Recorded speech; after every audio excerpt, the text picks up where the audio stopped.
Susan, I promise everything's gonna get better. Sad rainy Thursday, Folsom High School. It's January 17th, and it's time for the Bulldog Daily Bulletin. I'm Owen Garrianti. And I'm single. Here's the news in the moment. For now, please stand for the Pledge of Allegiance. Ready? Begin.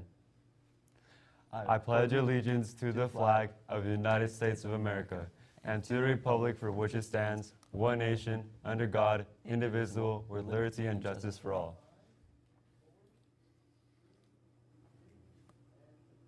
Here's the news. Vent Club is having a meeting after school January 22nd after school in P102.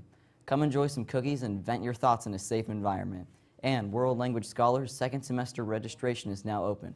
Swing by World Language 101 or World Language 104 to pick up and drop off your application forms. Deadline to apply is Friday, January 25th. Also, if you have finals to make up, remember they need to be completed by this Friday, January 18th. January 18th. Please make arrangements with your teachers ASAP. Freshmen, Camp Edmo is looking for volunteers for the Leaders in Training LIT program. Benefits for this program include building youth leadership and facilitation skills, cultivating strengths, and gaining community service hours. There is an opportunity to earn President's Volunteer Service Award with an access to a network of support and enrichment field and lay the foundation for leadership positions in the future. See Ms. Reed in Counseling for a flyer with more information. Counseling is now accepting applications for students who want to be on the peer tutoring list. Applications are in the counseling office and will be accepted through January 21st. You must be a current 11th or 12th grader and complete an application signed by parents and recommending teachers. Remember, we need students in all subjects and levels, and you get paid $11 an hour. Return your applications in the counseling office and see Mr. A if you have any questions. Intel's resuming their free math tutoring program next week for students taking IM3 or higher, and there are openings. If you're interested in working with a tutor before or after school on a Wednesday, please pick up an application to counseling. Come check out the free box program offered by the police department every Friday beginning February 1st at 2:15 p.m. in the cafeteria at Folsom Middle School. Please pick up a flyer in the front desk in the administration building. Seniors, as you begin receiving and making college applications decisions, please update your college applications in Naviance. Reporting which college you plan to attend will lead to your name being placed on the Wall of Fame in the administration building. And if you are applying to Folsom Lake College, you must request an unofficial transcript and bring it to your counseling appointment at FLC. Transcripts will not be mailed to FLC until after graduation. If you have any questions, please see Mrs. Reed in counseling. Also, seniors, this week you'll be receiving a notice in your English classes to fill out the online form for yearbook senior quotes, stats, and superlatives. Your quotes and stats will be posted below your senior portrait in the yearbook. Nominations for yearbooks, senior favorites, and superlatives are also on the form. Yearbook quotes, stats, and nominations are due by Friday, February 1st. And this last note, Sports Star Magazine is having a voting contest right now for NorCal Football Player of the Year. Folsom High School's Caden Bennett is in the running. To go vote for Caden, go to sportsstarmag.com and look for the NorCal Player of the Year link. You can vote once every 6 hours. Way to go, Caden. That's all the news for today. I'm sad that Susan broke up with me. I'm breaking up with you! Let's make it a great day to be a Bulldog. I'm Owen Garrianti.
In New York City in 2010, while on probation for a prior offense, 16-year-old Khalif Browder was arrested, accused of stealing a backpack.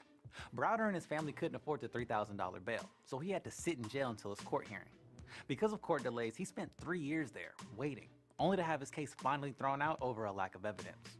In 2015, Browder died by suicide, with many pinning the cause on years of physical and mental abuse he suffered while in jail. As a result, bail is back in the national spotlight. Bail is when you pay money to get out of jail while you wait for your trial. It's been practiced for centuries, but critics think it creates a two-tiered justice system, where the rich get to go home while the poor have to stay behind bars.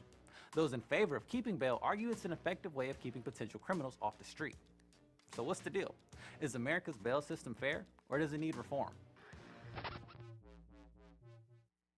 The founding principle of the U.S. justice system is fairness, right? Innocent until proven guilty, the right to a speedy trial. That's how it's supposed to work, in theory. In practice, well, check this stat out. In the U.S. right now, there are more than 450,000 people accused of a crime but not yet convicted of anything, sitting in jail cells as they wait for their trials. But a large portion of them remain behind bars simply because they can't pay their bail. Now, there's no national figure keeping track of exactly how many, but in New York City, in cases when bail is set at $500 or less, only 15% of defendants are able to come up with the money to avoid jail. Now, I don't know about you, but I rarely ever have $500 on me. I mean, like, I have $5 on me right now, so. There's no national bail system. It can vary by state, county, even city. But in general, this is how it works. If you get arrested, a judge takes a look at your charge and makes a decision about what to do with you until your court date. The judge has a few different options. Option 1, you're released on your own recognizance, which means you simply promise to return to court. Now that can happen if it's a low-level offense and there's no prior criminal history. Option 2, the judge makes you stay in jail until your court hearing. Now that's actually pretty rare and is really only used for people who are considered a danger to society. Option 3, the judge sets bail. If you can pay it, you're let out of jail, and if you show up to your trial, you get that money back. The idea is that you're more likely to return if you have to cough up some cash. And depending on how serious the charge is, bail can range from a couple $100 to hundreds of thousands of dollars. And it's not unheard of for bail in some murder cases to reach into the millions. If you don't have enough money to cover bail, you have to stay in jail until your court date. Now that can last a couple days or even weeks. And that doesn't sound so great, right? Well, you can pay a commercial bail bondsman to cover the bail for you. You pay around 10% of the total bail amount, and the bondsman agrees to pay the court the full amount if you don't show up. However, that 10% is non-refundable, so even if you show up to all your court dates and are proven innocent, the bondsman keeps your money. Now, this is how most people cover their bail, and it's why the bail bond industry made over $2 billion last year. All right, let's first take a look at why there's mounting pressure to get rid of bail. As we said at the top of this video, the whole system is coming under fire because no matter the amount, bail will be way easier for a rich person to pay than a poor person. You're basically buying your way out of jail, which is one of the most unfair things I can think of. Even if it's a bail of $4,000, which is on the lower end, you still need to pay a bondsman around $400 to cover it. And not everyone's got that kind of money lying around. Like I just told you, I have $5 in my pocket right now. And having to stay in jail can seriously mess up your life. Remember, it can be days or even weeks that you're waiting. People lose jobs, they can't pay rent, families can break apart. For lower level offenses, not making bail might even lead people to plead guilty even if they're innocent. They'd rather pay a fine or get probation just so they can get out of jail and get their life back together. Check out these stats from New York City. In lower level cases where the defendants could afford bail or no bail was set, about half were eventually convicted. However, when defendants were locked up until their cases were resolved, the conviction rate jumped to 92%. The main takeaway from the report? Let me quote it directly. The data suggests that detention itself creates enough pressure to increase guilty pleas. California is done with bail. It recently passed a bill abolishing it statewide. The bill still needs to get over a few legal hurdles, but if it does, California will be the first and only state to completely get rid of bail. Instead, California will use risk assessment tools. Basically, they calculate each defendant's real threat as a safety risk or flight risk using things like the defendant's age, current charges, and criminal history. People awaiting trial will be labeled low, medium, or high risk, and a judge would then decide who goes free and who remains in jail while waiting for trial. Okay, now let's take a look at the arguments in favor of keeping the bail system the way it is. Replacing bail with risk assessment tools might sound like a great idea, but there are some serious concerns about just how fair they really are, because judges still have to interpret the results. Like, what if the tool labels a bunch of people medium risk, but the judge decides to keep them all behind bars until their court dates? Instead of reducing the number of people in jail, these tools could increase it. That's why the American Civil Liberties Union, which is no fan of bail, has come out against the new California law. Now, we did a whole video on the good and bad of risk assessment tools, so if you want to learn more, go ahead and check it out. I know you want to. Go ahead, just do it. Click it, click it, click it. And let's not forget the purpose of having bail. It's a tool to make sure people show up to court, and it turns out it's pretty effective at doing that. A government report found that when people were released without bail, about 26% didn't show up to court. But when they had to pay bail by going through a bondsman, the no-show rate dropped to 18%. And the fees that bail bondsmen collect allow them to employ bail recovery agents, also known as bounty hunters, to pursue, apprehend, and return fugitives for their court appearances if they decide not to show up. Think Dog the Bounty Hunter, just with less mullet. Probably. Bail also has another huge benefit. It's essentially a free service. It gets people to court at no additional expense to local or state governments or the individual taxpayer. If bail were eliminated, that would all change. For example, DC has pretty much stopped using bail since 1992. In its place is the Pretrial Services Agency, a government program where 350 employees monitor and track people waiting for their trial. And it's their job to get those people to show up to court. Now, the program doesn't come cheap. Last year, it had a budget of $65 million. And that's just DC. Imagine if every state had a program like that. That money would need to come from somewhere, probably your taxes and mine. All right, those were the big arguments for and against the U.S. bail system. As more states wrestle with the bail question, the debate will only intensify. What do you think? Is America's bail system fair? Let us know in the comments below. Oh yeah, and don't forget to check out that risk assessment video we mentioned. We also have a dope video about universal basic income I think you'll like. And as always, I'm your host, Miles Best.